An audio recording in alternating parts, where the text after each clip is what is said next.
Good afternoon. Thank you for tuning in to The Burning Truth. I am your host, Casey Hendrickson, and joining us on the line right now is Congressman Jim Banks, representing Indiana's 3rd District. Congressman, how are you? Hey, Casey. Good to be with you. You know, this is we don't really know how to keep up with the news cycle right now. I think there's somebody who was on Fox News the other day in the White House press pool like, this is like drinking like out of a fire hose, and that seems pretty accurate. So I guess we'll just kind of focus on two things that have been happening. Obviously, Biden jumping out. Kamala Harris now is the presumptive, I guess. They're assuming she's going to be the nominee, but they seem to really be pushing this and avoiding a delegate fight in Chicago. Kind of wanted to get your take on all of this. Well, you're right. It's hard to keep up. Hopefully one day the history books will make sense of all of it, but it's hard to make sense of it right now.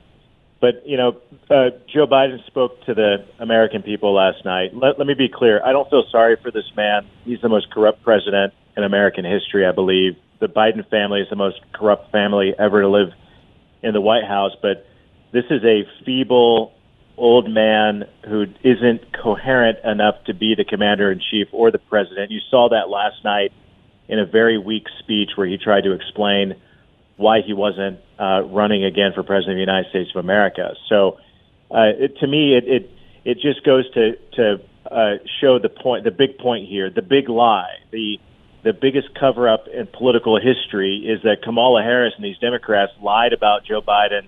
Even a report in the Wall Street Journal this week dating back to 2021 when Biden spoke to House Democrats, and all the Democrats left the room shaking their head and wondering, you know, what's up with this guy? There's something wrong with him. He has problems back then. But then they lied. Then they turned around and lied about it. Yeah. They lied to the American people. They lied through the whole primary season. And this several 100,000 Hoosier Democrats went to the polls in the May primary and voted for Joe Biden to be their nominee. And now they're pulling the rug out from under all of those voters from precedent, from the process, and replacing Joe Biden with the biggest enabler and chief of all, the biggest source of the cover-up, Kamala Harris.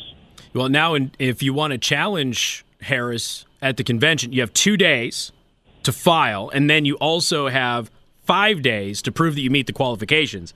So you're kind of, because of the whole rush process that they're doing right now, so you're basically, you're blocking out any potential challengers that she has, almost like they blocked out numerous challengers to Joe Biden when the primary process got started. Yeah, this is a rigged process. The Democrat process has always been rigged, though. They have the super delegates. They do it different than the Republicans do it, with the delegates being elected from the states and going to the convention. I was there last week. It was a great convention. But the Democrats have always had, remember Bernie Sanders? I mean, they always rigged it against him with the super delegates to nominate Hillary Clinton and Obama and others along the way. They're doing the same thing for Kamala Harris. Now, let me be clear. I don't think it's going to work. I mean, Kamala might be getting a little bit of a bump because this is all so fresh, and the polls show a tight race between Trump and Kamala Harris. But the more that the American people are reminded that Kamala Harris is a San Francisco liberal who supports abolishing the police, she supports abolishing ICE, she supports open borders. She's a radical liberal. She supported Antifa and some of the bail funds the no cash bail funds for Antifa. So she's a radical left wing San Francisco liberal, and by the time we get to November 5th, all of America is going to know that, and the difference between Trump and a radical like Kamala Harris will be very clear to the voters. And I think Trump still wins by a landslide. Yeah, I was trying to remind the audience earlier this week that we've seen all of this with Harris and the media before, when she was the presumptive nominee, when she ran for president, and she was the heir apparent, and then we watched that just fizzle out, and then Tulsi Gabbard finished her off on the debate stage. So we've seen this all before. It doesn't take very long for Kamala Harris to flame out. So Benjamin Netanyahu, the Prime Minister of Israel, he was invited to come speak to Congress. He was invited and accepted, by the way, before Kamala Harris had scheduled her meeting in Indianapolis yesterday, and she chose to go to Indianapolis instead of going there, and then claimed that she couldn't see Netanyahu's speech because she had a pre-existing engagement, which is not true. So he gives this speech that times he's being drowned out with applause. Several Democrats didn't show up. Nancy Pelosi blasts this.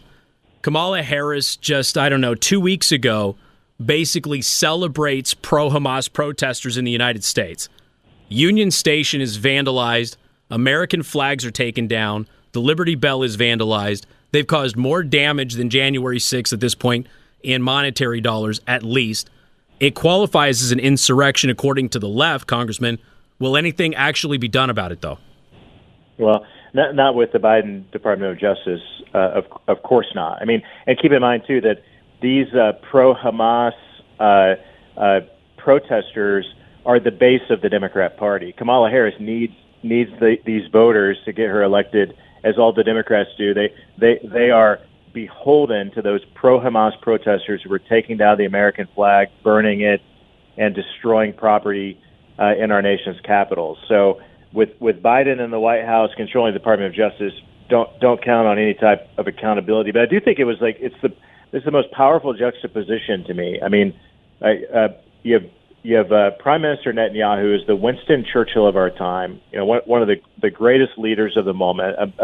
A man who understands the importance of having a strong leader in his country. He understands the importance of having strong leadership in America. By the way, he came to Congress and did what Zelensky has never done. He thanked America for everything that we do for Israel, and it was profound and very. You know, I think everyone in the room understands that Israel supports the aid and support that the United States of America provides. He was respectful enough to wear a tie and a suit, unlike Zelensky as well. Oh, he didn't wear the cosplay costume? Oh, that's nice. Right. Yeah, that was nice of him. So I already admire him and respect him, but I appreciate that he comes to America and thanks America for what America does for our most important and cherished ally in the world, that being Israel. So then you have these wacky. I mean, I was watching.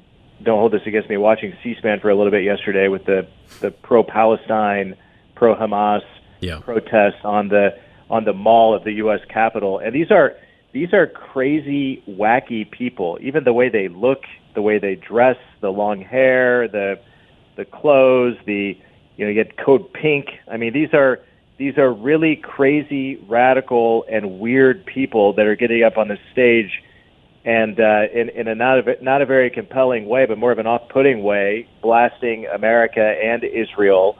And I'm sort of glad, Casey, that America gets to see that, to see this is what the Democrat Party has become. This is who they're beholden to. These are the people who they don't just hate. The big takeaway is they don't just hate Israel; they hate the United States of America, the country where they live in and reside in. Not all of them. There are some foreigners who are in the mix, and that's why Tom Cotton and I yesterday introduced a bill that said if you participate in pro-Hamas protests on college campuses or in places like Union Station and destroy public property, then you should be deported immediately. We introduced a bill to do that yesterday. And again, we're talking with Congressman Jim Banks, Indiana's 3rd District, who's obviously running for United States Senate. And I thought it was interesting that Mitch McConnell came out, because I don't ever expect a statement like this from Mitch McConnell, but he came out and he said, you know what, you need to go after them like you did with January 6th protesters, and you need to throw the book at them. Again, none of us have any hope that that's actually going to happen. Yeah, I don't have hope that will happen either with the Biden-controlled Department of Justice, with Kamala Harris really in charge. She's really the Wizard of Oz in the White House. She's controlling all of the levers and covering up for a president who's really not. The lights are on at the White House, but nobody's home with Joe Biden. So I'm not going to hold my breath, but Congress needs to hold them accountable. We need to act, and we need to do what we can with the power of the purse to force the Department of Justice to do something. But with Chuck Schumer leading the Senate, I mean, Chuck Schumer is very anti-Netanyahu, which is really strange. But he was one of them blasting Netanyahu. He was in the chamber yesterday.